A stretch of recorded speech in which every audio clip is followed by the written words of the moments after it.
आज हम आपको दो सदिश राशियों का सदिश गुणन पर आधारित कुछ सवाल बताएंगे। जैसे कि आपको दिया हुआ है A vector is equal to 5i plus 6j minus 4k और बी वेक्टर दिया हुआ है 2i minus j plus 2k। तो हमें इसका क्रॉस प्रोडक्ट निकालना है, यानी कि दो सदिश राशियों का सदिश गुणन।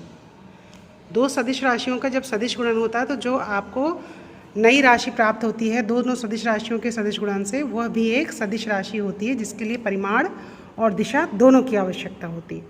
तो हमने सबसे पहले लिया है A vector cross B vector, दोनों को क्रॉस लगा के लिख लिया इस तरीके से 5i plus 6j minus 4k cross 2i minus j plus 2k। अब जैसा कि आपको पहले भी बताया जा चुका है, इन दोनों को हम डिटर्मिनेंट्स यानी कि सारणिक फॉर्म में लिख लेंगे। मैथ्स के बच्चों के सिलेबस में 11th में सारणिक होगा भी और उन्होंने सवाल किए भी होंगे, बायो वाले बच्चे सीख लें। तो ए वेक्टर क्रॉस बी वेक्टर निकालने के लिए हमने इसको सारणिक फॉर्म में लिखने के लिए हमने आई जे के यानी एक्स अक्ष का एकांक सदिश, वाई अक्ष का एकांक सदिश और जेड अक्ष का एकांक सदिश ये ले लिए आई जे के, इस तरीके से ले लिए तीनों। कैप लगाना ना भूलिएगा, आप इनमें कैप लगा दें आई जे के। फिर हमने ए वेक्टर का सबसे ऊपर ये जो लिखा है हमने ए वेक्टर के परिमाण लिख लिए। एक्स ये आपका ए एक्स है, यहाँ पे आ गया 5, ये ए वाई यानी वाई अक्ष का परिमाण ये आ गया 6 और ये आ गया आपका जेड अक्ष का परिमाण ए जेड -4। ठीक है, यानी के के साथ परिमाण -4 है, जे के साथ परिमाण 6 है और आई के साथ परिमाण क्या है 5। इसमें कन्फ्यूज़न नहीं होना चाहिए। आई जे के एक्स का एस एक्सिस का परिमाण 5, वाई एक्सिस का परिमाण 6, जेड एक्सिस का परिमाण -4, ये आपका ए वेक्टर हो गया। ठीक है, अब इसी तरीके से हम ये बी वेक्टर का लिख लेंगे परिमाण। इसमें एक्स एक्सिस में है 2, वाई एक्सिस में है -1, माइनस का साइन लगाना नहीं भूलेंगे। ठीक है, -1 और जेड एक्सिस का है 2, वो हमने यहाँ पे लिख लिए हैं 2, -1 और 2। अब डिटर्मिनेंट्स में ये रोज़ होती हैं और ये कॉलम्स होते हैं, यानी ये पंक्तियाँ और ये स्तंभ। स्तंभ में पहला स्तंभ धन का होता है, दूसरा ऋण और तीसरा धन। ठीक है, तो जब हम डिटर्मिनेंट्स को ब्रेक करेंगे, ठीक है, तो हम कैसे करेंगे? आई का लिया पहले कंपोनेंट, आई लिया ये, तो उस जिसको लिया है मैंने उसका हमने कॉलम बंद किया और ऊपर वाली पूरी हमने पंक्ति बंद करी। ठीक है, इस कॉलम को बंद कर दिया। इस कॉलम को बंद करने पर उधर बचे हैं 6 और -4, -1 और 2 और इस पंक्ति को बंद कर दिया। तो इसके साथ जो कंपोनेंट बचे हैं वो ये हैं आई 6 -4 -1 कॉमा ये -1 और 2, ये हमारे आई के साथ में आ गए। अब उसके बाद मैंने आपको जैसे बताया सेकंड कॉलम आपका क्या है माइनस का, तो यहाँ पे हमने लगा लिया माइनस। ठीक है, जे। फिर उसके बाद अब आपको जे वाला कॉलम बंद करना है। जे वाला कॉलम बंद किया और ऊपर वाली रो बंद की, ये कॉलम स्तंभ बंद किया, ये पंक्ति बंद की। बचा कौन? 5 -4 2 और 2, उसको मैंने इसके साथ में लिख लिया 5 -4 2 एंड 2। ठीक है, इसी तरीके से के का, अब के लिए लिखेंगे तो के वाले कॉलम को बंद करेंगे, ऊपर की पंक्ति को बंद करेंगे। जो बचा कौन? 5 6 2 एंड -1, इसको हमने लिख लिया 5 6 2 एंड -1। इस तरीके से हमने इसको लिख लिया। ठीक, आई जे के, उसके डिटर्मिनेंट्स को मैंने छोटे छोटे डिटर्मिनेंट्स में ब्रेक कर लिया। अब उसके बाद करना क्या है? हमेशा ऊपर से मल्टीप्लाई करना शुरू करना है, ऊपर से नीचे की ओर, ऊपर से नीचे की ओर। बीच में हमेशा माइनस का साइन लगेगा और ये जो साइन लेकर के आए हैं इनको तो हम साइन को साइन से मल्टीप्लाई करेंगे, नंबर्स को नंबर से। अब ये देखिए आई हमने लिख लिया ये। ठीक, ये वाला देखिए पहले आई 6 × 2, ठीक है, -4 इंटू -1।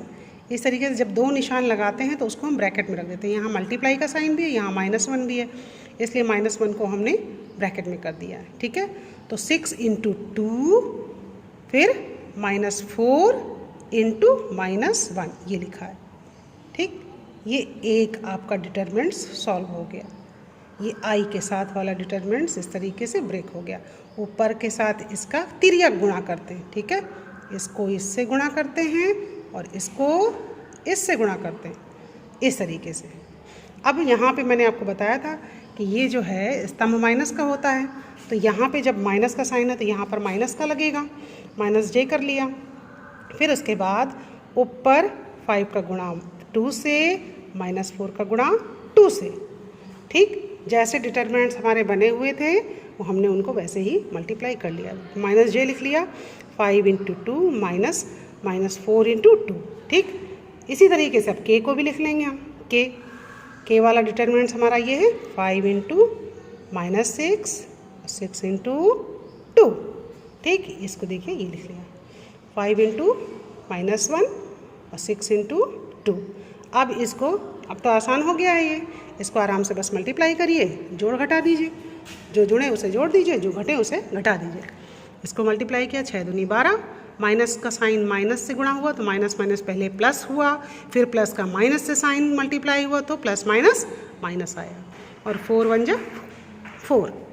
अब इसी तरह j का, -j आपने लगा लिया, 5 दूनी 10, फिर 4 दूनी 8, फिर माइनस का गुणा माइनस से, माइनस माइनस हो गया प्लस, 4 दूनी 8, फिर आगे k प्लस माइनस, माइनस का साइन आएगा, 5 1 जा 5, और माइनस है आपका 6 दूनी 12। बस अब तो जोड़ घटा लेंगे ना आराम से। 12 में से 4 गया 8 आई, और 10 8 18 j, और माइनस माइनस तो संख्याएं जुड़ जाती हैं लेकिन निशान आपका माइनस का आएगा। 12 5 17 k। ठीक, ये आपका आ गया a vector cross b vector. क्या आया? 8i -18j -17k। ठीक, अब इसी का मॉड निकालना है तो a vector cross b vector का मॉड्यूलस निकाल लीजिए, मापांक जिसको कहते हैं। मापांक निकालने के लिए ax इसका जो है मॉड, इसका जो है आंकिक मान जो भी आपका जो है ये, और इसका ये हो गया और इसका ये हो गया। ये जो है आपके निशान साथ में रहेंगे, और उसका होल स्क्वायर। ठीक है ना, 8 का स्क्वायर 64, 18 का हो गया 324, 17 का हो गया 289। माइनस माइनस की संख्याएं जब आप उसका स्क्वायर करोगे तो वो क्या हो जाएगा? प्लस में बदल जाएगा। ये जब आप इसको जोड़ते हो, ऐड करते हो तो आता है C67, 677। 676 का वर्गमूल वैसे होता है 26, लेकिन अब 77 है, इस वजह से 0.01 जिसको आप नॉर्मली अप्रॉक्स करके 226 लिख सकते हो। यानी आपका ये क्या आया है? a vector cross b vector का मॉड। ठीक है ना, मापांक।